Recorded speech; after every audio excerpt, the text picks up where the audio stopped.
Hey dear students, welcome back to lecture 2 of our chapter 2 that is ecology। हम पढ़ रहे हैं scope of ecology जिसके अंदर अब तक हमने 5 टाइप्स जो है वो देख लिए हैं इकोलॉजी के और उसको डिटेल में समझे भी है। आज हम उसी के कंटिन्यूएशन में आगे की टाइप्स पढ़ने वाले हैं जो कि है हमारा बिहेवियरल इकोलॉजी।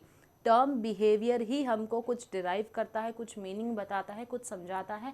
तो क्या होती है ये बिहेवियरल इकोलॉजी बच्चों, हम इसको डिटेल में समझेंगे। Behavioral ecology is a branch of biology. It is a branch of biology that focuses on the study of animal behavior in relation to their natural environment. यानी कि एनिमल का behaviour उनके natural environment में कैसा होता है। कोई animal देखो बहुत ज़्यादा अग्रेसिव होता है, कोई होता है जो बड़ा शांत होता है, कोई होता है जो आपको कॉपी करता है, कोई होता है जो अपना नेस्ट जो है छोटा बनाता है, कोई होता है एक टेम्पररी नेस्ट बनाता है, कोई होता है परमानेंट नेस्ट बनाता है। तो ये सब जो भी काम करते हैं ये क्यों करते हैं, सबसे बड़ा सवाल ये जो क्यों है, बस वही क्यों का जवाब बिहेवियरल इकोलॉजी में हमको देखने मिलता है। It explores how animals behave, why they behave the way they do and how their behaviour influences their survival. यानी कि एक एनिमल इस तरीके से बिहेव क्यों कर रहा है, ठीक है, क्यों ऐसा बिहेव कर रहा है, उसका बिहेवियर क्या क्या है और उसके बिहेवियर का क्या इन्फ्लुएंस उसके सर्वाइवल के ऊपर होता है, रिप्रोडक्शन पर होता है, इंटरैक्शन होता है दूसरे ऑर्गेनिजम्स के साथ में जो कि उसके सराउंडिंग में रहते हैं, वो है हमारा behavioural ecology. It is all about understanding why animals behave the way they do in their natural environment. वो जो बिहेव करते हैं वो क्यों बिहेव करते हैं, उसी की स्टडी को हम बिहेवियरल इकोलॉजी कहते हैं। It is like being a detective trying to figure out the reasons behind the actions of animal. यानी कि हम एक जासूस की तरह काम कर रहे हैं, छुप छुप कर नज़र रख कर हम क्या करते हैं, देखते हैं जानवरों के ऊपर, ये जानवर अभी क्या करने वाला है, ये ऐसा क्यों कर रहा है, उसकी स्टडी हमारी बिहेवियरल इकोलॉजी में होती है। Now moving ahead further with the same topic, behavioural ecologist क्या चीज़ें फाइंड आउट करते हैं। Birds living in different environments में बिल्ड नेस्ट डिफरेंटली। अब अगर हम सिर्फ एक ही स्पीशीज़ की बात कर ले, बर्ड्स की, अगर बर्ड्स के बारे में हम समझे, अलग अलग एनवायरनमेंट में रहती तो अलग अलग नेस्ट बनाती है, यानी कि अपना घोंसला जो है, अपना घर जो है वो बनाती है। For example, a bird in a forest might build a nest high in a tree to avoid ground predators. Predators यानी कि वो जो शिकार करने वाले जानवर होते हैं, वो जैसे प्रीडेटर कौन हो गया, शेर हो गया। ओके, तो जो जंगल में रहने वाले बर्ड्स हैं वो क्या करते हैं, अपना घर बहुत ऊंचे झाड़ पर जाकर क्या करेंगे, अपना घर, अपना नेस्ट, अपना घोंसला वहाँ बनाएंगे। क्यों, ताकि नीचे रहने वाला कोई आसानी से शिकार नहीं कर पाएगा हमारे नेस्ट को।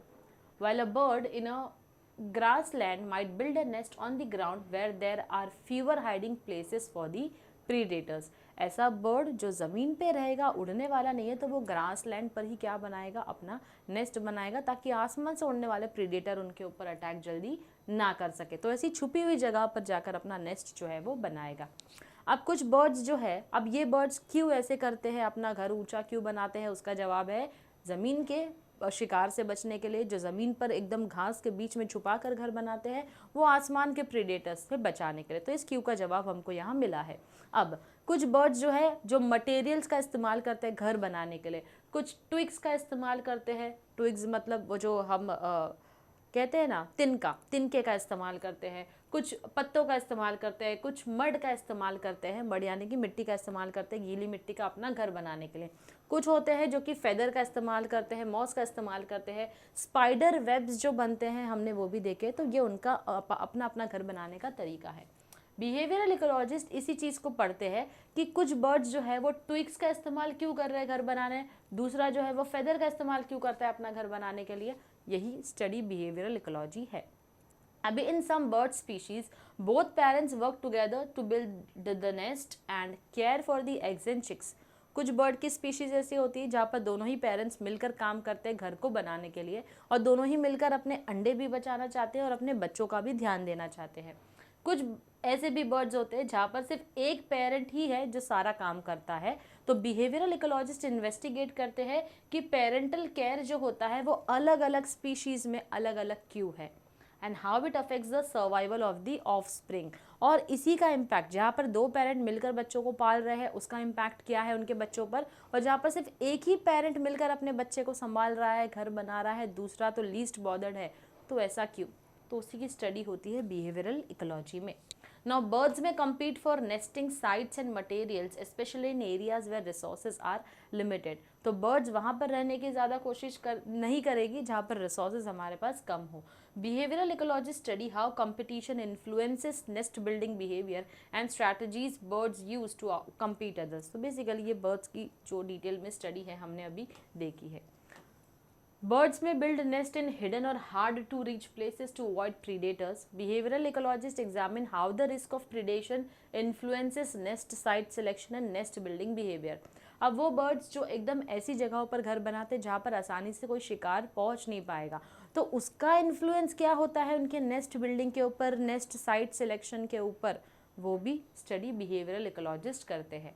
How animals communicate with each other using signals such as vocalizations, visual display, scent marks and body language.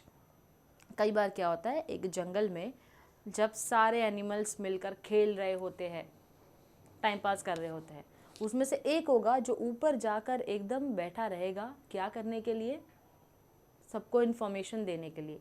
क्या इन्फॉर्मेशन देने के लिए बैठा होगा? अरे भागो यहाँ से, शेर आ रहा है शिकार करने के लिए. तो ये जो इन्फॉर्मेशन देते हैं ये हमारी तरह वर्बली तो वर्ड्स का इस्तेमाल करके नहीं देते, इनकी अपनी लैंग्वेज होती है. तो वो कैसी आवाज़ निकालते हैं जब उनको इंटीमेट करना होता है, कैसे सिग्नल देते हैं, बॉडी लैंग्वेज उनका क्या होता है, यही सारी चीज़ों की स्टडी हमारे बिहेवियरल इकोलॉजिस्ट करते हैं. Ability of animals to learn from experience, remember information and adapt the behaviour accordingly. हम एनिमल्स की ये एबिलिटी की भी स्टडी करते हैं कि वो चीज़ों को कितना अच्छे से याद रख सकते हैं, वो चीज़ों को कितना अच्छे से समझते हैं, अपने एक्सपीरियंसेस से क्या सीखते हैं और कैसे बिहेव करते हैं अपने एनवायरनमेंट में. उन सब की स्टडी को हम बुलाते हैं बिहेवियरल इकोलॉजी. आज मुझे ऐसा लग रहा है शायद मैं एक डिस्कवरी चैनल में आ गई हूँ जहाँ पर आपको मैं डिटेल में एनिमल्स के बारे में समझा रही हूँ, लेकिन हाँ ये ज़रूरी है, अगर ये टॉपिक को समझना है तो बड़े ही इंटरेस्टिंग वे में हमको समझना होगा. तो भले नेशनल ज्योग्राफी समझ लो, डिस्कवरी चैनल समझ लो, जो भी है अभी ऐसा ही है, हमको ऐसे ही समझना होगा इसको. Okay, moving ahead further with the next type of ecology, that is your ecophysiology. How organisms respond to their environment. हर एक organism अपने अपने environment में कैसे respond करता है. It is like studying how living things adapt to their environment to survive. It is about understanding how plants, animals deal with things like temperature, water and nutrients. It's all about living things deal with the challenges they face like hot weather, cold weather, lack of water or too much sunlight. In short, इकोफिजियोलॉजी हमको किस चीज़ की पढ़ाई करके बता रहा है, जितने भी लिविंग थिंग्स हैं कैसे अडेप्ट करते हैं अपने एनवायरनमेंट को जिसमें हम सर्वाइव कर रहे हैं. जब हम पैदा होते हैं तभी से लेकर अभी तक की जो हर एक लिविंग ऑर्गेनिजम्स की जर्नी है वो कैसे रही है, एनवायरनमेंट में कैसे अपने आप को अडेप्ट किया है. इसी के साथ साथ हम टेम्परेचर, वाटर, न्यूट्रिएंट्स की स्टडी करते हैं. अगर सिर्फ टेम्परेचर ले ले तो कई बार हॉट टेम्परेचर होता है, कई बार कोल्ड वेदर होता है, कई बार पानी की कमी होती है, कई बार कई जगहों पर सनलाइट बहुत ज़्यादा होती है. तो इन सारे एनवायरनमेंट में खुद को हम कैसे अडेप्ट करते हैं वो हमारा इकोफिजियोलॉजी. एक एग्जाम्पल के तौर पर समझेंगे हम कैक्टस के ज़रिए, जो कि एक प्लांट है, हम सब जानते हैं ये कैसा प्लांट है. कैक्टाई जो है, it is very thick fleshy stems that store water allowing them to survive long periods without rain in the desert. अब डेजर्ट में ये एक प्लांट है जो हमको देखने मिलता है, बहुत ही थिक होता है, इसके स्टेम्स बड़े फ्लैशी होते हैं, पानी जो है वो अच्छा खासा स्टोर करके रखता है अपने पास में, ताकि डेजर्ट में यानी कि रेगिस्तान में अगर पानी ना भी रहे तो इसके अंदर वो पानी जमा रहता है जिससे कि वो सर्वाइव कर सकता है.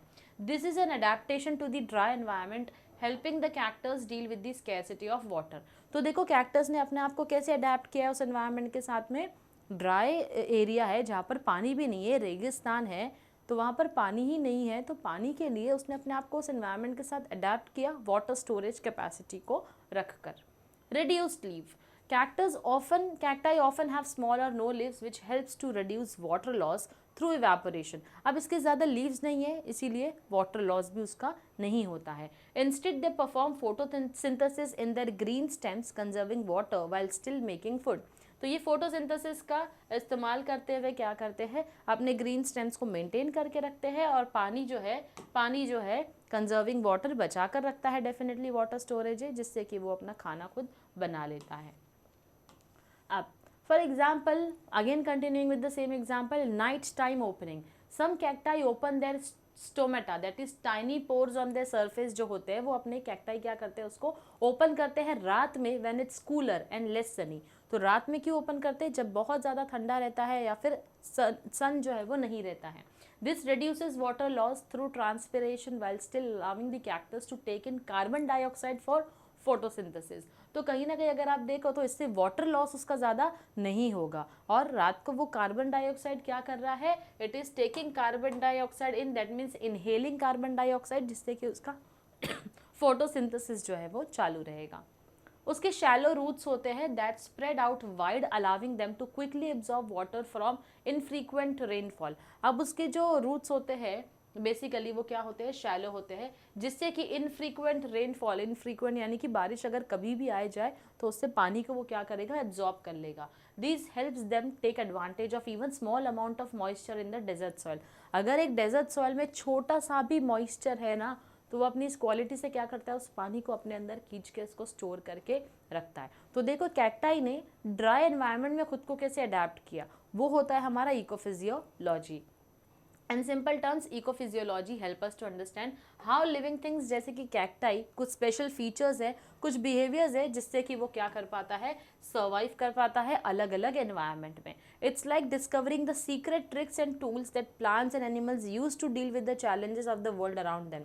तो हम ये जो पढ़ाई कर रहे हैं क्यों कर रहे हैं, हमको वो छोटी छोटी ट्रिक जाननी है कि यार डेजर्ट एरिया में एक प्लांट है, सर्वाइव कैसे कर रहा है इतना लंबे समय तक जब पानी की वहाँ पर इतनी कमी है। तो वो सीक्रेट ट्रिक को जो हम जानने की कोशिश करते हैं या स्टडी करते हैं, वही हमारी इकोफिजियोलॉजी कहलाती है।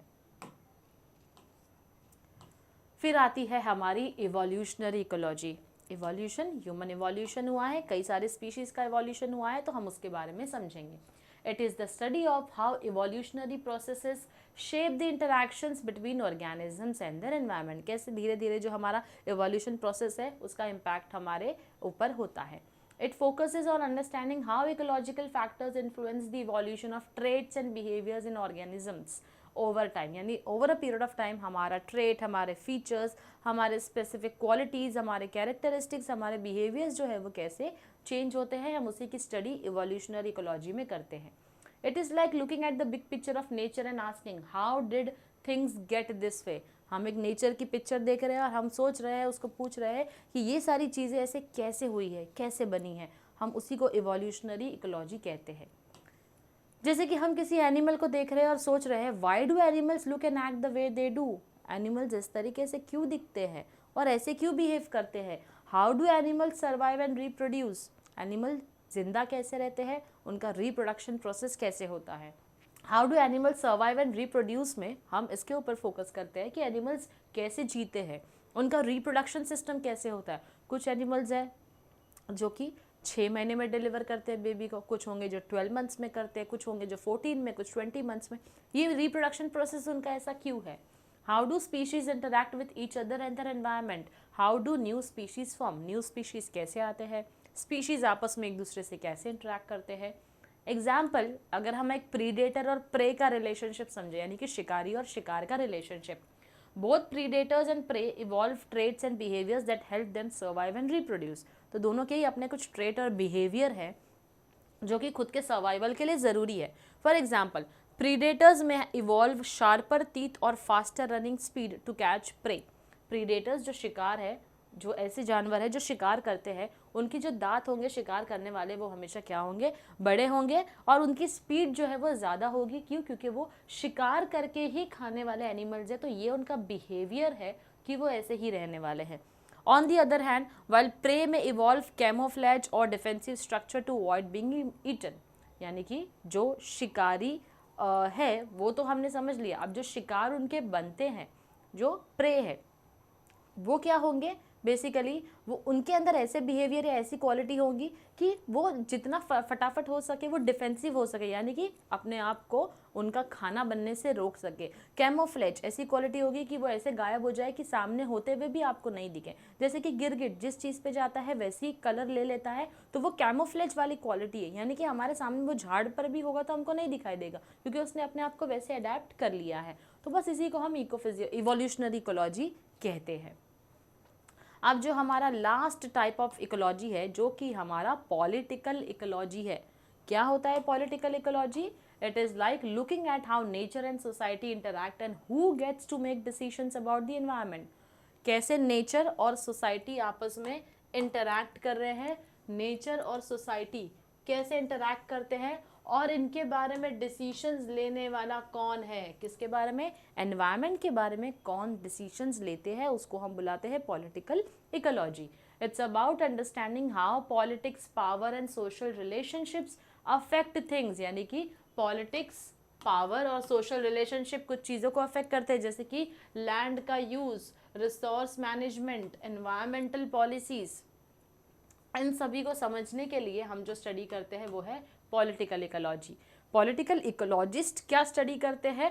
Who decides how the river is used, यानी कि ये डिसीजन कौन लेगा कि रिवर का कैसे इस्तेमाल होना चाहिए, उसके पानी का इस्तेमाल फार्मिंग के लिए होना चाहिए, इंडस्ट्री के लिए कितना होना चाहिए, ड्रिंकिंग वाटर के लिए कितना होना चाहिए। They might find that powerful groups like government और बिग कंपनीज हैव मोर से in how the river is managed. उनका कहना है गवर्नमेंट और बड़ी बड़ी जो कंपनीज होती है ये ज़्यादा डिसीजन लेती है किस बारे में, हमारे नेचुरल रिसोर्सेज का इस्तेमाल कैसे होगा, as compare to local communities जिनसे ज़्यादा, जिनका कोई ज़्यादा इन्फ्लुएंस या ज़्यादा रोल नहीं होता है ये बताने में कि पानी का यूज़ जो है वो कैसे होना चाहिए, रिवर का यूज़ कैसे होना चाहिए, कौन से रिवर का यूज़ कहाँ पर होना चाहिए, ये सब बताने का काम जो है वो बड़े बड़े ग्रुप्स या फिर जो गवर्नमेंट अथॉरिटीज़ होती है, प्राइवेट पार्टीज़ होती है वो करती है। लोकल कम्युनिटी का इन्फ्लुएंस इसके ऊपर नहीं होता है। Political ecologists would also look at how decisions about the river affect the environment and people। अब ये जो डिसीजन ले लिया गवर्नमेंट ने या बड़े बड़े एमएनसीज ने कि ये रिवर जो है वो फार्मिंग के लिए यूज़ होना चाहिए या फिर ये रिवर का पानी सिर्फ और सिर्फ इंडस्ट्री के लिए यूज़ होना चाहिए, तो उसका इम्पैक्ट लोगों के ऊपर क्या होगा, एनवायरनमेंट के ऊपर क्या होगा, इसकी भी स्टडी पॉलिटिकल इकोलॉजिस्ट करते हैं। For example, building a dam might provide electricity but could also disrupt ecosystems and displace communities living along the river। अब अगर बोल दिया कि चलो डैम बिल्ड करना है, डैम बिल्ड करने से क्या होगा फ़ायदा, हमको इलेक्ट्रिसिटी का फ़ायदा तो मिल जाएगा लोगों को कि इलेक्ट्रिसिटी प्रोड्यूस हो रही है यहाँ पर डैम बिल्ड होगा तो, लेकिन उसी के साथ साथ हमारा जो इकोसिस्टम है वो डिसरप्ट हो जाएगा। जो वहाँ पर रहने वाली कम्युनिटीज़ है, जितने भी लिविंग ऑर्गेनिजम्स है, चाहे ह्यूमन बींग्स हो चाहे अलग अलग स्पीशीज़ हो, जब हम वहाँ पर डैम बिल्ड करेंगे तो हमको उन सारी कम्युनिटीज़ को हटाना पड़ेगा, तो अल्टीमेटली हम उन कम्युनिटीज़ को डिस्प्लेस कर रहे हैं जिसका इम्पैक्ट हमको देखने मिलता है। Political ecologists would examine how decisions about the river might benefit some people while harming others। Political ecologist यही देखते हैं कि जो डिसीजन लिया जाता है, जो भी डिसीजन ले रहा है वो कैसे ले रहा है, क्यों ले रहा है और उसका इम्पैक्ट क्या होगा, कुछ लोगों को फ़ायदा देगा, कुछ लोगों को उसका नुकसान होगा। They might find that marginalized communities or minority groups bear the brunt of environmental damage or are excluded from decision making process। तो हम अच्छे से जानते हैं जो लोकल कम्युनिटीज़ होती है उनके ऊपर इसका ज़्यादा इम्पैक्ट होता है जब ऐसा कोई डिसीजन एनवायरनमेंट से रिलेटेड लिया जाता है। तो पॉलिटिकल इकोलॉजिस्ट ये भी स्टडी करते हैं how people organise and push for change. क्या लोग सामने से इस चेंज के लिए आते हैं? अगर समझ लीजिए डैम का कंस्ट्रक्शन हो रहा है, वहाँ की कम्युनिटी को डिस्प्लेस किया जा रहा है, तो क्या वहाँ के लोग सामने से आते हैं किसी तरीके का प्रोटेस्ट करने के लिए? जैसे कई सारे आंदोलन के साथ आते हैं ना, पेड़ बचाओ आंदोलन, तो ये सारे आंदोलन के साथ जब लोग आते हैं तो उसका इम्पैक्ट क्या होता है वो हमारे पॉलिटिकल इकोलॉजिस्ट जो है वो स्टडी करते हैं। They might look at protest, lawsuits or grassroots movement advocating for environmental justice और sustainable use of resources। तो वो स्टडी करते हैं, देखते हैं क्या ऐसा कोई इंसान है जो प्रोटेस्ट करेगा अपने एनवायरनमेंट के प्रोटेक्शन के लिए, क्या ऐसा कोई लॉ है जो एनवायरनमेंट से रिलेटेड बनाया गया है जिसका सस्टेनेबल यूज़ ऑफ रिसोर्सेज कर सके। सस्टेनेबल यानी कि रिसोर्सेज का ऐसे इस्तेमाल करो कि फ्यूचर जनरेशन को कॉम्प्रोमाइज़ ना करना पड़े। तो ये सारी चीज़ों की जो हम स्टडी करते हैं वो पॉलिटिकल इकोलॉजिस्ट जो है वो करते हैं। तो यहाँ पर हमारा जो टॉपिक है स्कोप ऑफ इकोलॉजी कंप्लीट होता है। मिलती हूँ आपसे अपने नेक्स्ट टॉपिक में जो कि बड़ा ही इंटरेस्टिंग लेक्चर होने वाला है, जो बहुत ज़रूरत है हमारे समझने के लिए, क्योंकि ये हमारे एनवायरमेंटल थॉट्स हैं, वो पांचों ही एनवायरमेंटल थॉट्स को समझना बहुत ही ज़रूरी है, जो हम करेंगे अपने नेक्स्ट लेक्चर में। Till then stay tune to our channel. Thank you very much.